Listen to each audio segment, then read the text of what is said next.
I finanzieri del Comando Provinciale di Palermo, nell'ambito del dispositivo operativo di controllo ai flussi merci e passeggeri, sbarcanti dalle motonavi in approdo presso lo scalo portuale di Palermo, hanno individuato e tratto in arresto due soggetti su cui pendevano misure di restrizione della libertà personale e che si erano sottratti agli ordini dell'autorità giudiziaria.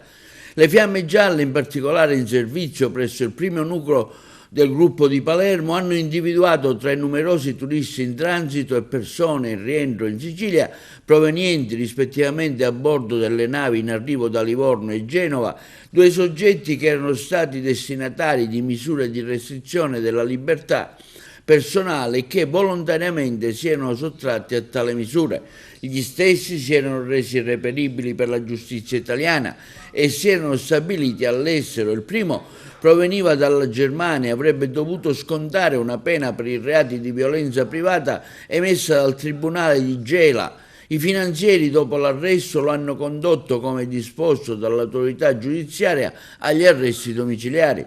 Il secondo rientrava invece in Sicilia dalla Svizzera. Nei suoi confronti pendeva un provvedimento di carcerazione per i vari reati, tra i quali la truffa e altri contro la persona, emesso a seguito di sentenze emanate dal Tribunale di Trapani. Il condannato è stato tradotto presso la casa circondariale Pagliarelli di Palermo per l'espiazione delle pene previste. Dall'inizio dell'anno sono stati 4 i soggetti che volontariamente si sono sottratti a misure di restrizione della libertà personale, sono stati fermati dalle Fiamme Gialle che presidiano il porto di Palermo.